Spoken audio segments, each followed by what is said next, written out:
Hello spooky people, my name is Betty, but you might call me Bebs, and welcome back to the channel, and also welcome back to Stardew Valley, ? Well, yes, kind of, but then also at the same time, not really. We are today going to be spending some time in the Stardew Valley Planner. It is a beautiful website where you can plan the layout of your farm. Now, why is that, you may ask? It's because my voice has been gradually dying over the past few days, and I'm desperately trying to keep it alive because I have stuff to do, okay? And if I would have recorded my normal 2.5 to 3 hour long Stardew gameplay videos, my voice would have been gone and I would not be able to get it back in time for me to do other things. So I decided that I would instead do something that I would have done offline and I would have just shown you at some point, but now we're gonna do it here in this video. You will in the background see a little bit of a speed build. I will obviously put the link to the website down below for you guys. But yeah, overall I'm going to talk about some different other things and then maybe I'll comment on some of the other stuff. But that's a long ass intro. Let's hop into the beautiful website. So here you can see we have the basic layout of our farm, and I started out with the buildings that I already had on my farm as well as the basic layout kind of. But yeah, I'm then going to add on just some beautiful items like for example the stable, as you can see here, and I'm obviously also trying to figure out some of the layouts. Now at some point, I don't know when I'll do it, but you will see me change some of the settings. I think that's right now. Yeah, okay, I can wait for that. You can see me turn on this absolutely aggressively red setting. This shows me which tiles are tillable, so which tiles I can do farm work on. And I think that this is one hell of a helpful feature, because how else would I know what I can actually till? You know, I would just plan out and it wouldn't work. But yeah, I've turned this on. If the color is very angry and annoying to you, I'm terribly sorry, but I'm not going to change it because it really helps me plan out the farm. Okay, now let's talk about some very exciting things. My dear console players, my dear Switch Stardew people, have you heard? Have you heard? Our God, our Lord and Savior has posted an update on his Twitter, or X if you're one of those people. And Stardew Valley is coming out on Switch, like 1.6 Stardew is releasing on November 4th this year. And I think November 4th can't come any quicker, okay? Like, it needs to hurry the fuck up. At the same time, slow down. Like, I want to enjoy my little October, I want to enjoy my little Halloween phase, but then once the update hits, ooh, I'm gonna be a different person, okay? I'm gonna go wild, and the world is not gonna have me back for a couple of months, because not only am I gonna be playing this Let's Play with you guys, but then also I have my, like, personal farms. I have my beautiful beach farm and all of the new fish things that we got in the 1.6 update. Ooh, like, I'm gonna make business, okay? I'm gonna be rich on that farm, filthy rich. It's gonna be super fun, and I'm also so excited to see all the people that so far have been missing out on all of the cool update stuff, like, get into it, you know, because they can finally do their things, and I'm very excited for that. And then also, one thing that I, well, not found recently, well, yeah, kind of. Some YouTubers have already gotten official playtesting time for Tales of the Shire. Now, if there's one thing that you should know about me, is that I am a Lord of the Rings Hobbit girly, okay? Like, I could watch these movies, and only these movies, for months at a time, and I would still be very happy, because just cinematic masterpieces, okay? I very much love all of these movies and everything that has to do with this universe. Now, when they first announced this game, I was kind of like, because every trailer that I saw was kind of laggy and was kind of whack and looking kind of uggo. I couldn't really, like, convince myself that I would like this game. But then I saw the first, like, YouTubers do, like, the play testing sponsored videos, and I'm like, I'm so in love with this game because it looks so fucking cute. But I already know that it's gonna be just as laggy as Fae Farm on the Switch, and I don't want to buy it for PC. Also, another thing that is really stressing me out, I really hate games that have a heavy focus on cooking. And if you know one thing about hobbits is that they eat a lot. And that's the whole thing that this game is based on. You have to make friends by cooking. And when I heard this, I was like, no, heck no.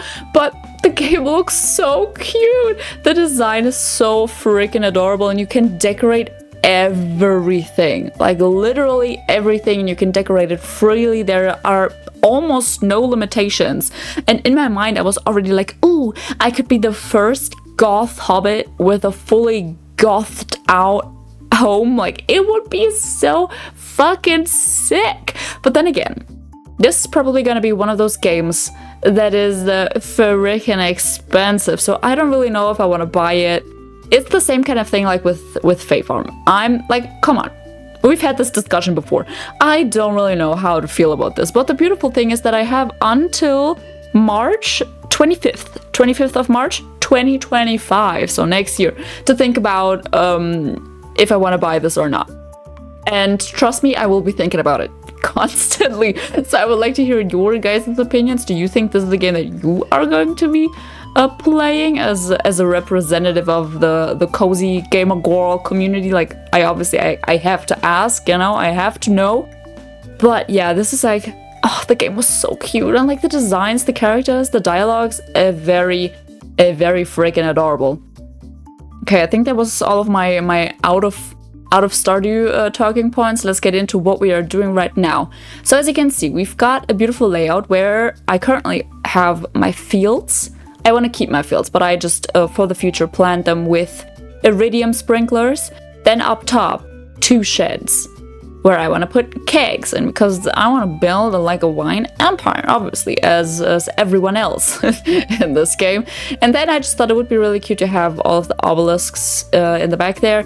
This is going to take me for freaking ever, because it's gonna take a really long time to, get this, get one obelisk even. So this is planned very far ahead into the future. To the left of the fields, we have currently mahogany trees with the mushroom logs. I want to change that out for the mystic trees, but we didn't have those in the building menu, so I just used mahogany trees, and I think that could be really cute. Yeah, up at my house, to the left, we obviously have the stable, which I already said. Hello, stay up, please and thank you. Then we've got 3 little fields. Okay, I guess we're doing the farm run there. And then anyways, we've got 3 fields, then chest storage, which I love to keep outside, and I'm probably, I've done it on all of my other saves, and I'm also going to do it on this one, because I currently hate the setup that we've got going on. We do have the crafting thing inside, and I have to go in there every time that I want to sort something, and I'm very annoyed by it, so I do want to get that outside. And then we've obviously got the ponds down there, which I love this layout with the casks, the jars, the big guys, and I think in this build I also put like worm bin and some fish smokers out there, just as for decoration, in a chest, obviously. And I just think this is going to be a very cute layout. You know what's also a very cute layout? Downstairs, I keep saying downstairs, the coop situation that I've created down there. 2 coops, 2 barns. This is just usually how I have my little setup, just the 2 of them next to each other. And then I was trying to figure out a kind of setup for my mayonnaise machines and cheese presses. And we could put these in a shed, sure, but I like to have them just readily available. Is that how you say it? I just want to have them outside because I need that for quicker access.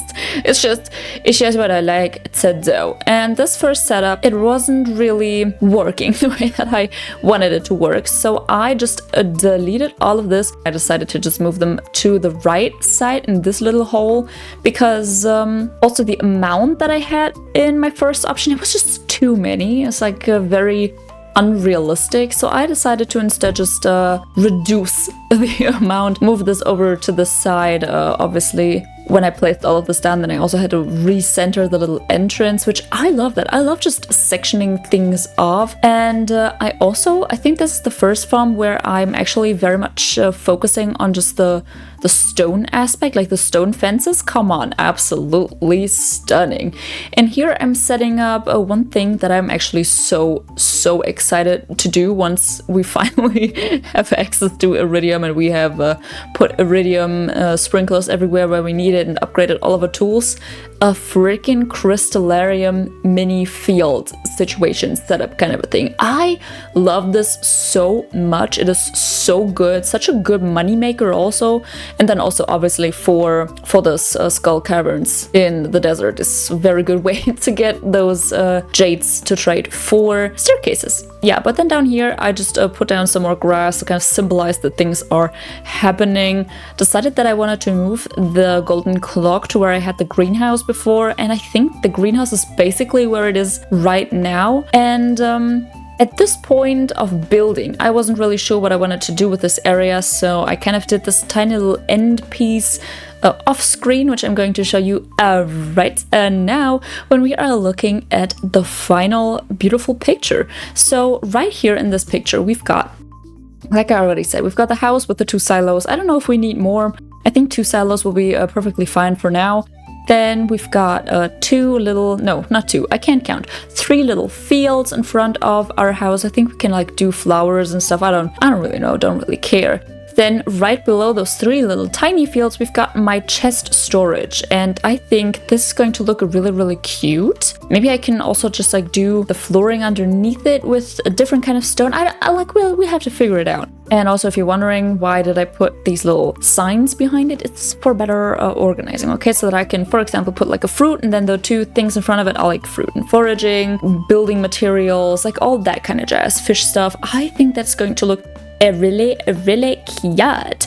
And then right on the right and left side of mini field and chest area, we have got my dehydrators, because as you can see, we have all of these mushroom logs here, and we also have the mushroom cave. That means that we do have a lot of mushrooms that are being produced, and we also will have a lot of fruit that we can dehydrate, and I think that will be a very good money source. Then on the top right corner, we've got the 2 sheds, which will be just wine production. I think that is pretty easy. And we also obviously have our cute little area where we can put the... what are they called again? I keep forgetting. The teleporter things. How do I not know what they're called? What? I know that at the beginning of the voiceover I knew what they were called. Well, you know what it is. It's zoomed in on the screen. Whatever. And we also have this tiny little field here, which is right now very empty, but I think we could figure out a nice little setup to put the statues. I don't know, what is it? Dwarven statue, and then the one that will give the... whatever. Statues can go here. Like statues that grant blessings or whatever. Then down here we've got obviously our fields optimized for biggest crop usage. When we move down below to this little area, we obviously have our 4 ponds, very beautiful, very stunning fish ponds. Don't know what I'm gonna put in here. Don't know what kind of fish. I just know that I want to have 4. Because I like it, please and thank you. Then we've got my beautiful crystallarium area, as well as the basically produce area, the mayonnaise makers and the cheese presses with a beautiful chesticle. I think that's very important also to plan in, because I will forgo. And then down here we've got 2 chicken coops, 2 barns. Very easy, very simple. Now, in this top corner, I have just put some trees around the greenhouse to frame it in. I think, it's very simple. I at first wanted to put some more trees around it, but that was kind of looking a little bit silly. And then as you can see, we also have just this random golden clock there and the mill, because I do have to put these in. Like, I have to build these and get these if I want to reach perfection at some point. But then we have the entire left area empty, and that is because I didn't know what to place.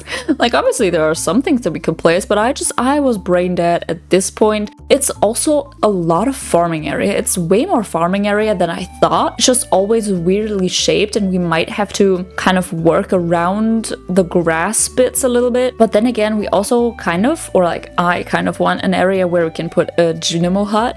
you know, and then some fields around it. We can work on that. We can maybe do one of them as a flower field, like whatever. We can figure it out, and I think it's going to be all right, you know. It's going to be all fun. It's going to be very long time until we actually get to this point, because that is a whole lot of work. But yeah, with that being said, I really hope that you enjoyed this beautiful little decorating farm layout planning video, and I also really hope that you are excited for when we actually get to do that on the actual farm, because I think we're still in winter. We can start planning this beautiful layout, start working maybe on the fish ponds in winter. I'm very excited to get started on that, because I so far love how this layout is coming along. Oh, also I was thinking the area where Grandpa is, and maybe also to the left next to the greenhouse, we could put graveyards there, which could be very exciting, but that's something for future us to decide. Also, we don't have all the decorating catalogs and stuff like that. We will figure it out. But yeah, like I said, I really hope that you enjoyed this. Really hope that I will be seeing you guys in the next one.